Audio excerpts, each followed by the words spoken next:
Chart prime का linear regression channel एक ऐसा पावरफुल टूल जिसे ट्रेंड्स पहचानने और रिवर्सल को पकड़ने के लिए दुनिया भर के ट्रेडर्स सालों से इस्तेमाल कर रहे हैं। पर यहाँ एक ऐसी बात है जो ज्यादातर लोग मिस कर देते हैं। इस इंडिकेटर को इस्तेमाल करने का एक स्पेशल तरीका है जो इसे एक साधारण टूल से बदलकर एक प्रिसीजन एंट्री सिस्टम मतलब स्नाइपर एंट्री सिस्टम बना देता है। और इस वीडियो में मैं आपको स्टेप बाय स्टेप बताऊंगा कि आपको इस टूल का यूज कैसे करना है। तो दोस्तों चलिए पहले इसको प्रॉपर्ली सेटअप कर लेते हैं। इसके लिए अपने ट्रेडिंग व्यू को ओपन करो।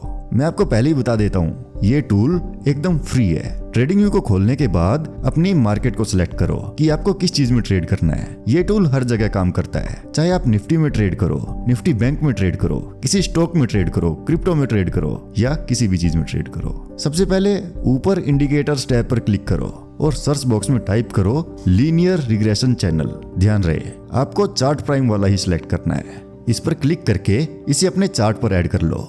ये टूल मैथ्स का इस्तेमाल करके आपके चार्ट पर विजुअल चैनल्स और अलग अलग बैंड्स बना देता है। इससे आपको डोमिनेंट ट्रेंड, मार्केट की स्ट्रेस्ड कंडीशंस और अगली संभावित दिशा का साफ अंदाजा मिल जाता है। चार्ट पर आपको ये चैनल्स और बैंड्स दिखेंगे। बीच वाला चैनल मार्केट के ओवरऑल फ्लो को दिखाता है। इसका निचला हिस्सा रेड है और ऊपरी हिस्सा ब्लू है जो आपको इंस्टेंट विजुअल फीडबैक देता है। ये बैंड्स आपकी मेन बाउंड्रीज है। ये उन जोन्स को मार्क करते हैं जहां प्राइस अपनी नॉर्मल रेंज से बाहर निकल जाता है। ऊपरी बैंड के पास प्राइस के होने का मतलब है ओवरबॉट जोन और प्राइस के निचले बैंड के पास होने का मतलब है कि कंडीशंस ओवरसोल्ड हैं। कि जब प्राइस निचले बैंड पर आता है तो सेलर्स की ताकत एकदम खत्म हो चुकी होती है। ये बाई करने के मौकों को ढूंढने का एक शानदार एरिया है। वहीं पर जब प्राइस ऊपरी बैंड से टकराता है तो बायर्स थक चुके होते हैं। यहाँ पर आपको सेल करने के बारे में सोचना चाहिए। लेकिन क्या होता है जब प्राइस इन बैंड्स के बाहर निकल जाए? ये एक बहुत मजबूत पुश है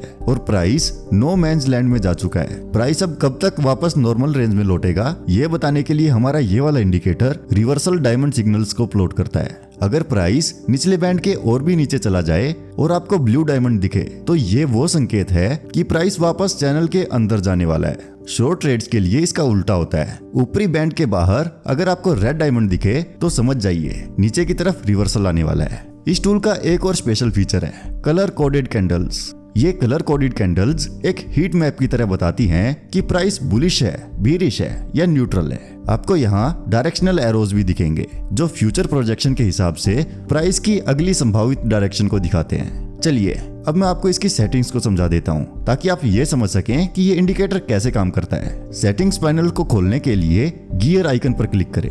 इनपुट्स टैब में सबसे पहले सेटिंग्स बैंड सेक्शन को देखें। यहाँ प्लॉट लीनियर रिग्रेशन बैंड्स का चेक बॉक्स है जो डिफॉल्ट रूप से इनेबल ही रहता है। यही चीज वो बाहरी बाउंड्री बैंड्स को बनाती है। इसके ठीक नीचे लेंथ पैरामीटर 150 पर सेट है। ये डिसाइड करता है कि इंडिकेटर बैंड्स बनाने के लिए अभी से पहले की कितनी कैंडल्स को एनालाइज करेगा। अगर आप वैल्यू को बढ़ाते हैं तो आपको स्मूथ और चौड़े बैंड्स मिलते हैं। वहीं अगर आप वैल्यू को कम करते हैं तो बैंड्स टाइट बन जाते हैं जो प्राइस मूवमेंट पर तुरंत रिएक्ट करते हैं। डेविएशन यहाँ 3 पर सेट है। इसे बढ़ाकर आप बड़े प्राइस स्विंग्स को पकड़ सकते हैं। अगर आपको टाइट बैंड्स चाहिए तो आप इसे कम भी कर सकते हैं। सेटिंग्स चैनल सेक्शन में आपको प्लॉट लीनियर रिग्रेशन चैनल मिलेगा जो शुरू में अनचेक्ड होता है। आपको इसे इनेबल करना है ताकि आपको सेंट्रल ट्रेंड चैनल दिखने लगे। इसकी लेंथ 150 और डेविएशन 1 पर रखी गई है। अब फ्यूचर प्रोजेक्शन एरिया पर आए। यहाँ प्लॉट फ्यूचर प्रोजेक्शन और प्लॉट एरो डायरेक्शन को ऑन कर दो। इनको एक्टिवेट करते ही चार्ट पर फोरकास्ट लाइन और डायरेक्शनल एरोज दिखने लगेंगे। सबसे नीचे का चेकबॉक्स ये डिसाइड करता है कि इंडिकेटर की वैल्यूज आपके चार्ट की स्टेटस लाइन पर दिखेंगी या नहीं।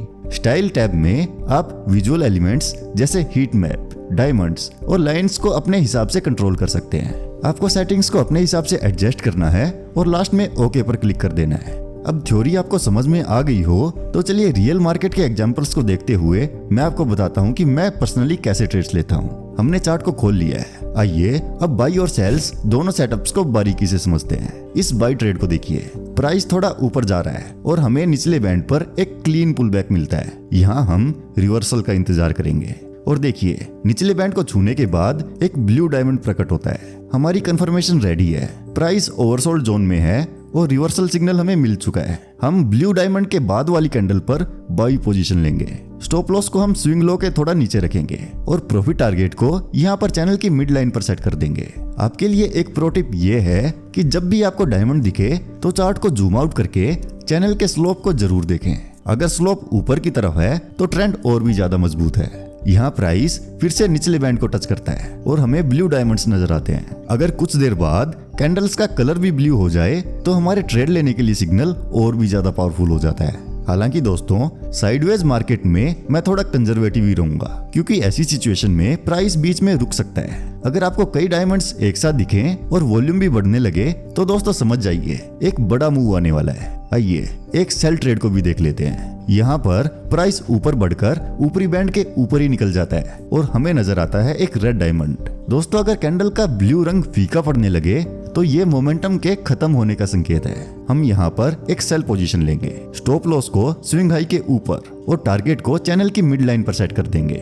दोस्तों, आपके लिए एक क्रिटिकल और बहुत जरूरी टिप ये है कि आपको केवल डायमंड सिग्नल पर ट्रेड नहीं लेना है। आपको हमेशा डायमंड सिग्नल को बैंड और कैंडल के कलर के साथ मिलाकर ही ट्रेड लेनी है। तो जैसा कि आपने देखा, ये टूल सिर्फ एक विजुअल नहीं बल्कि एक प्रिसीजन स्नाइपर इंस्ट्रूमेंट है। यहाँ पर ये बैंड्स जोन को दर्शाते हैं और ये लाल और नीले डायमंड्स हमें एंट्री लेने में मदद करते हैं। कलर कन्फर्मेशंस और एरोज प्राइस की डायरेक्शन का संकेत देते हैं। पर दोस्तों, ध्यान रखो, स्टॉक मार्केट हमेशा बदलती रहती है। हम अगले एक भी पल की गारंटी नहीं ले सकते। इसलिए किसी भी ट्रेड को लेने से पहले अपने खुद की एनालिसिस और रिस्क मैनेजमेंट बहुत ज्यादा जरूरी है। तो दोस्तों, आज की वीडियो में बस इतना ही। अगर आपको वीडियो पसंद आई तो वीडियो को लाइक करें। मिलते हैं अगली वीडियो में। जय हिंद।